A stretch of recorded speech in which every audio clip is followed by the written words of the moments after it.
We invite his views and guidance on the theme of global digital innovation, which is the cornerstone of our collective journey in this shared sustainable future. So please join me, ladies and gentlemen, as I extend a very warm and enthusiastic invite to the Honorable Prime Minister for his inaugural address.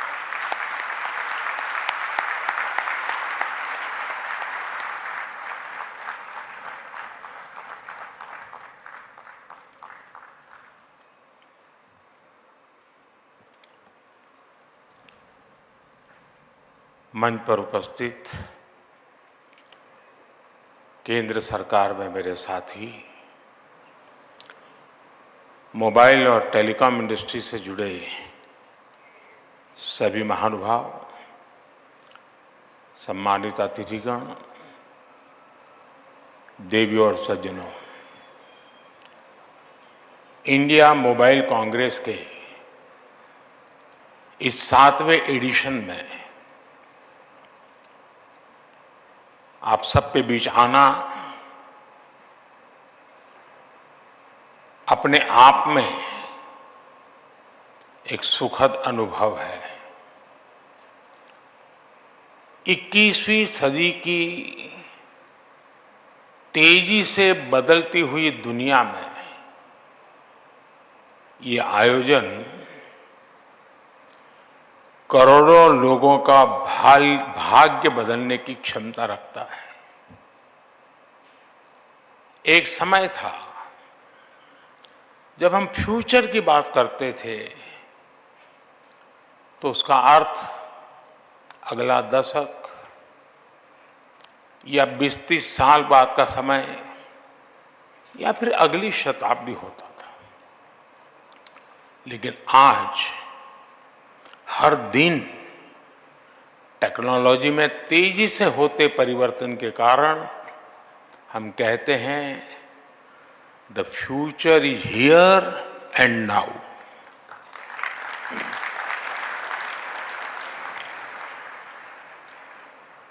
अभी कुछ minute पहले मैंने यहाँ exhibition में लगे कुछ stalls देखे। इस एग्जीबिशन में मैंने उसी फ्यूचर की झलक देखी, चाहे टेलीकॉम हो, टेक्नोलॉजी हो या फिर कनेक्टिविटी, चाहे 6G हो, AI हो, साइबर सिक्योरिटी हो, सेमीकंडक्टर्स हो, ड्रोन या स्पेस सेक्टर हो, डीप सी हो, ग्रीन टेक हो या फिर दूसरे सेक्टर्स। आने वाला समय बिल्कुल ही अलग होने जा रहा है और ये हम सभी के लिए खुशी की बात है कि हमारी युवा पीढ़ी देश के भविष्य का नेतृत्व कर रही है, हमारी टेक रिवॉल्यूशन को लीड कर रही है। फ्रेंड्स, आपको याद होगा पिछले वर्ष हम यहां 5G रोल आउट के लिए इकट्ठा हुए थे। उस ऐतिहासिक कार्यक्रम के बाद पूरी दुनिया भारत को हैरत भरी नजरों से देख रही थी। आखिर भारत में दुनिया का सबसे फास्ट 5G रोल आउट हुआ था, लेकिन हम उस सफलता के बाद भी रुके नहीं। हमने 5G को भारत के हर नागरिक तक पहुंचाने का काम शुरू किया। यानी हम रोल आउट स्टेज से रीच आउट स्टेज तक पहुंचे।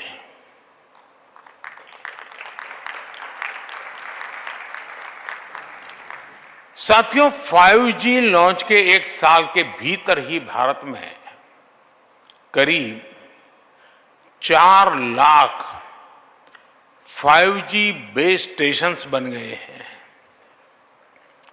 इनसे देश के 97% शहरों और 80% से ज्यादा पॉपुलेशन को कवर किया जा रहा है। भारत में पिछले एक वर्ष में मीडियन मोबाइल ब्रॉडबैंड उसकी स्पीड करीब करीब 3 गुना बढ़ गई है। मोबाइल ब्रॉडबैंड स्पीड के मामले में भारत एक समय था 118 से हम वहां पर अटके पड़े थे, आज 43rd पोजीशन पर पहुंच गए हैं।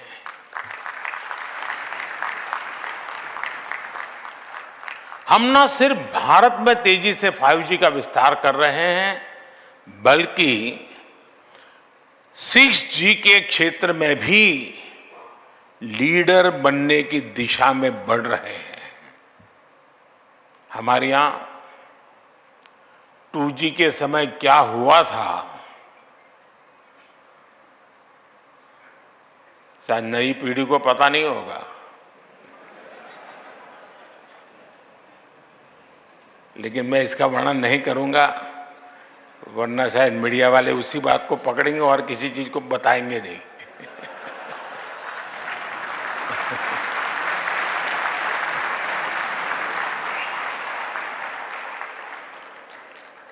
लेकिन ये जरूर कहूंगा कि हमारे कालखंड में 4G का विस्तार हुआ, लेकिन एक दाग भी नहीं लगा है।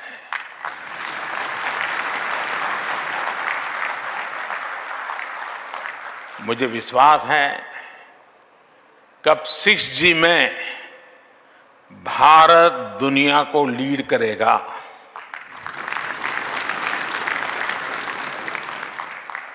और साथियों, इंटरनेट कनेक्टिविटी और स्पीड में सुधार सिर्फ रैंकिंग और नंबर से ही नहीं होते। इंटरनेट कनेक्टिविटी और स्पीड में सुधार ईज ऑफ लिविंग को भी बढ़ा देते हैं। जब इंटरनेट स्पीड बढ़ती है तो स्टूडेंट को अपने टीचर से ऑनलाइन कनेक्ट होने में और आसानी हो जाती है। जब इंटरनेट स्पीड बढ़ती है तो अपने डॉक्टर से टेलीमेडिसिन के लिए कनेक्ट करते वक्त मरीज को सीमलेस एक्सपीरियंस होता है।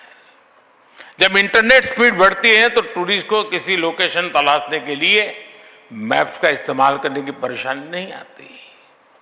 जब इंटरनेट स्पीड बढ़ती है तो किसान और आसानी से खेती की नई तकनीक को सीख पाता है, समझ पाता है। कनेक्टिविटी की स्पीड और अवेलेबिलिटी सोशल और इकोनॉमिक दोनों ही रूप से बड़ा परिवर्तन करते हैं। साथियों, हम हर क्षेत्र में पावर ऑफ डेमोक्रेटाइजेशन पर विश्वास करते हैं।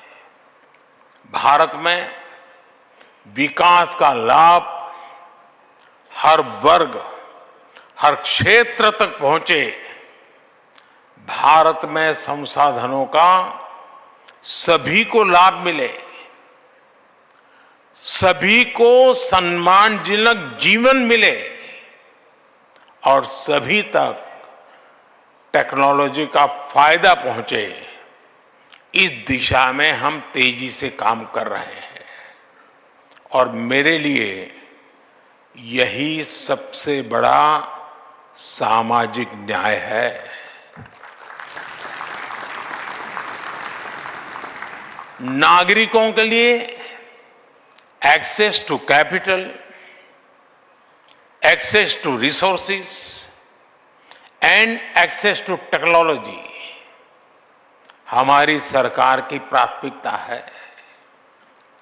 चाहे वो मुद्रा योजना के तहत कोलेटरल फ्री लोन्स की बात हो या स्वच्छ भारत के टॉयलेट्स की या जेम ट्रिनिटी से होने वाले डायरेक्ट बेनिफिट ट्रांसफर की, इन सभी में एक बात कॉमन है। ये देश के सामान्य नागरिक को वो अधिकार दिला रहे हैं जो उसे पहले मिलने मुश्किल थे। और निश्चित तौर पर इसमें टेलीकॉम टेक्नोलॉजी ने बड़ी भूमिका निभाई है। भारत नेट प्रोजेक्ट ने अब तक करीब 2 लाख ग्राम पंचायतों को ब्रॉडबैंड कनेक्टिविटी से जोड़ा है। हमारी अटल टिंकरिंग लैब्स के पीछे भी यही थॉट है। 10,000 लैब्स के जरिए हम करीब 75 लाख बच्चों को कटिंग एज टेक्नोलॉजी से जोड़ पाए हैं। मुझे विश्वास है कि एकेडमिक इंस्टीट्यूशंस में 100 5G यूज केस लैब्स शुरू होने के आज के अभियान से भी ऐसा ही एक व्याप बढ़ने वाला है।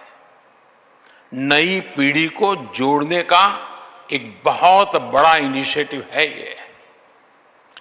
किसी भी क्षेत्र से हमारे युवा जितना अधिक जुड़ेंगे, उस क्षेत्र के विकास की संभावना और उस व्यक्ति के विकास की संभावना उतनी ही अधिक होगी। ये लैब्स भारत के युवाओं को बड़े सपने देखने और उन्हें हासिल करने का विश्वास जगाती है। और मुझे पूरा भरोसा है कि हमारे युवा अपनी एनर्जी, अपने एंथुजियाज्म और अपनी स्पिरिट ऑफ एंटरप्राइज से मैं पक्का मानता हूं आपको सरप्राइज कर सकते हैं।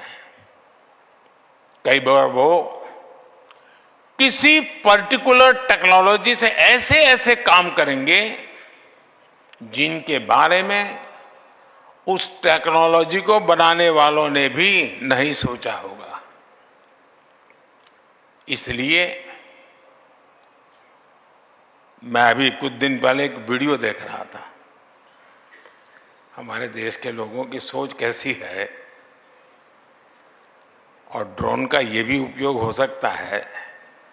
हनुमान जी को इस रामायण के जो मंचन हो रहा था ना, तो हनुमान जी को जड़ी बूटी लेने के लिए जाना था, तो उन्होंने ड्रोन पर हनुमान जी को भेजा।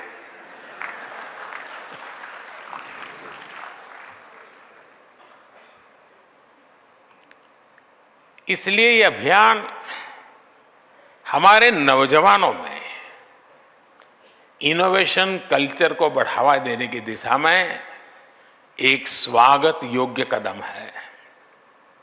फ्रेंड्स, बीते कुछ वर्षों में भारत की सबसे महत्वपूर्ण सक्सेस स्टोरीज में हमारा स्टार्टअप इकोसिस्टम भी एक बहुत महत्वपूर्ण स्थान ले चुका है। क्यों यहां स्टार्टअप वाले क्या कर रहे हैं? बहुत कम समय में हमने यूनिकॉर्न्स की सेंचुरी लगाई है और हम दुनिया के टॉप 3 स्टार्टअप इकोसिस्टम में से एक बने हैं। –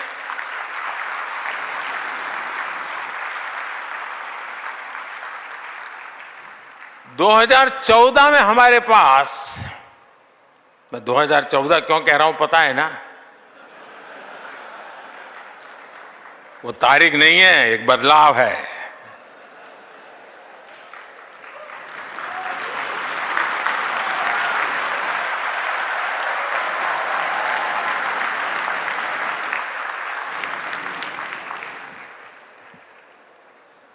(2014) के पहले भारत के पास कुछ 100 स्टार्टअप थे, कुछ हंड्रेड्स, लेकिन अब ये संख्या 1 लाख के आसपास पहुंच गई है।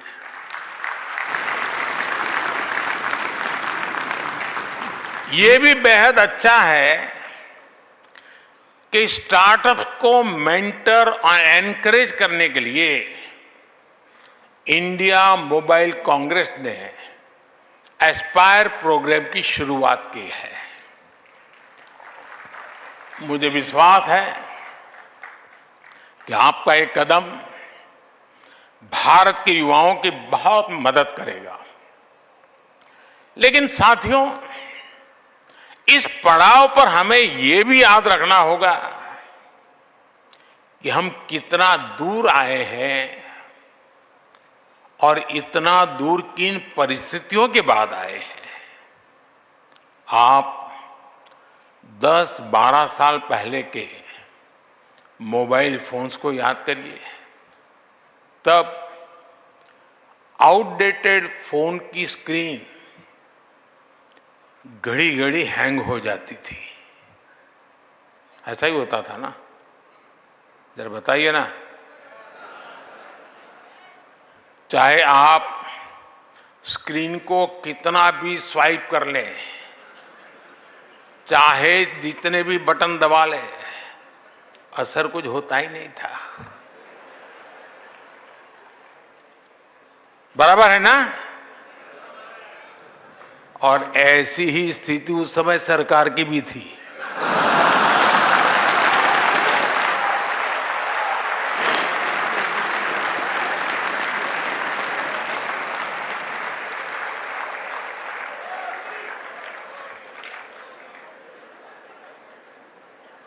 उस समय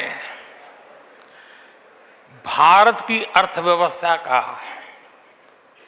या कहें या तब की सरकार ही हैंग हो गए वाले मोड में थी।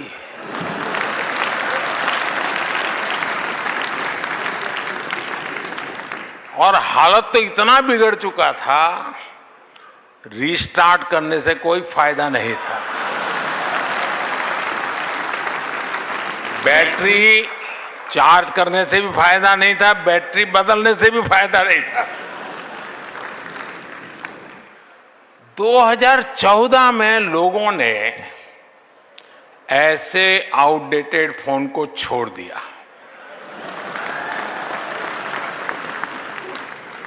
और अब हमें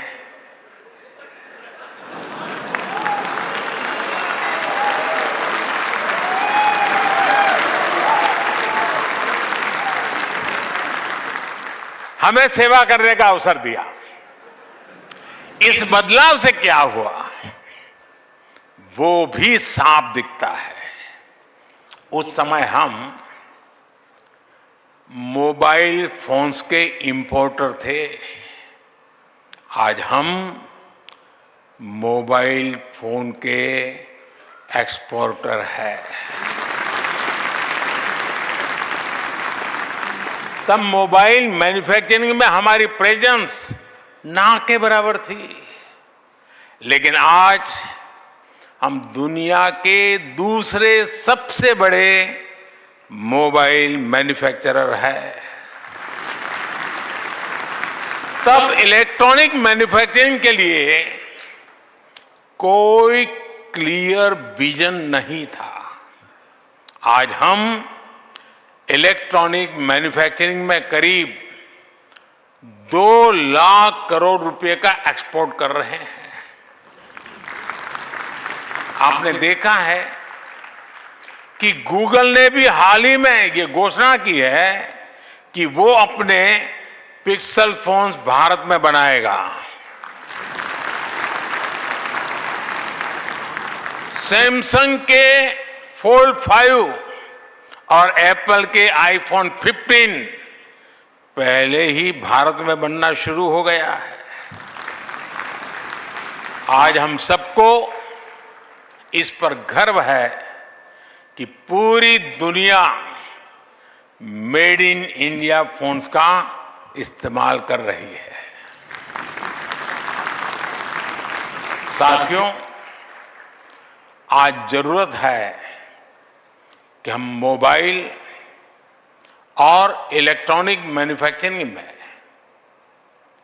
अपनी सफलता को और आगे बढ़ाएं।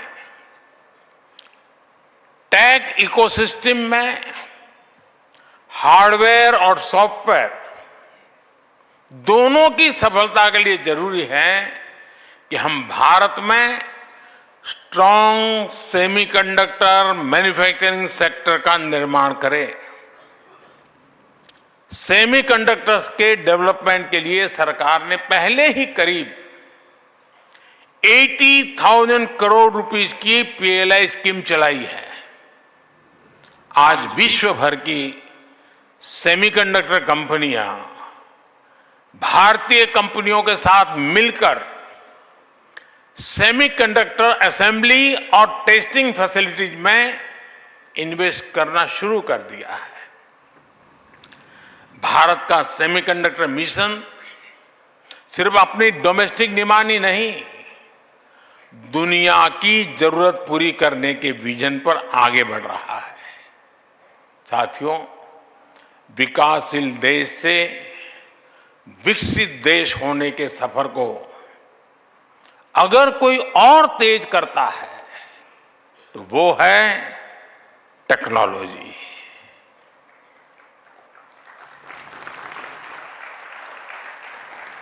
हम देश के विकास के लिए जितना ज्यादा टेक्नोलॉजी का इस्तेमाल करेंगे, उतना ही विकसित होने की दिशा में आगे बढ़ेंगे। डिजिटल टेक्नोलॉजी में हम ऐसा होता हुआ देख रहे हैं जहां भारत किसी भी विकसित देश से पीछे नहीं है। ऐसे ही हर सेक्टर में बदलाव लाने के लिए हम उसे टेक्नोलॉजी से जोड़ रहे हैं। हम सेक्टर्स के हिसाब से अलग अलग प्लेटफॉर्म्स बना रहे हैं। लॉजिस्टिक्स के लिए पीएम गति शक्ति national master plan, health care के लिए national health mission, agriculture sector के लिए एग्री स्टैक, ऐसे अनेक प्लेटफॉर्म बनाए गए हैं। साइंटिफिक रिसर्च क्वांटम मिशन और नेशनल रिसर्च फाउंडेशन में भी सरकार बड़े पैमाने पर इन्वेस्ट कर रही है। हम indigenous design and technology development को भी लगातार प्रमोट कर रहे हैं। मुझे जानकर भी खुशी हुई कि इंटरनेशनल टेलीकॉम यूनियन और इंडिया मोबाइल कांग्रेस साथ मिलकर innovation and entrepreneurship for SDGs विषय पर एक इवेंट कर रहे हैं। साथियों, इन सारे प्रयासों के बीच एक बहुत ही इंपॉर्टेंट एस्पेक्ट है जिसकी तरफ मैं आपका ध्यान ले जाना चाहता हूं। ये एस्पेक्ट है साइबर सिक्योरिटी और सिक्योरिटी ऑफ नेटवर्क इंफ्रास्ट्रक्चर का। आप सभी ये जानते हैं कि साइबर सिक्योरिटी कॉम्प्लेक्सिटी का उस क्या है और इसके क्या दुष्परिणाम हो सकते हैं। G20 समिट में भी इसी भारत मंडपम में साइबर सिक्योरिटी के ग्लोबल थ्रेट्स पर गंभीर चर्चा हुई। साइबर सिक्योरिटी के लिए पूरी मैन्युफैक्चरिंग वैल्यू चेन में आत्मनिर्भरता बहुत जरूरी है, चाहे हार्डवेयर हो, सॉफ्टवेयर हो या कनेक्टिविटी। जब हमारी वैल्यू चेन का सब कुछ हमारे नेशनल डोमेन में होगा तो हमें इसे सिक्योर रखने में भी आसानी होगी। इसलिए आज इस मोबाइल कांग्रेस में ये चर्चा भी आवश्यक है कि हम ट्रबल मेकर से दुनिया की डेमोक्रेटिक सोसाइटी को कैसे सुरक्षित बनाएं। साथियों, लंबे वक्त तक भारत ने टेक्नोलॉजी की कई बसेस मिस कर दी है। इसके बाद वो समय भी आया जब हमने ऑलरेडी डेवलप्ड टेक्नोलॉजी में अपना टैलेंट दिखाया। हमें हमारी आईटी सर्विस इंडस्ट्री के उसने भी उसको अभी बढ़ाने के लिए बाकी जो प्रयास हुआ है, लेकिन अब 21वीं सदी का ये कालखंड भारत की थॉट लीडरशिप का समय है। और मैं यहां बैठे हुए सबको और ये जो 100 लैब्स के उद्घाटन में बैठे हुए नौजवानों को कह रहा हूं, और विश्वास कीजिए दोस्तों, जब मैं कोई बात कहता हूं तो गारंटी से कम नहीं होती है।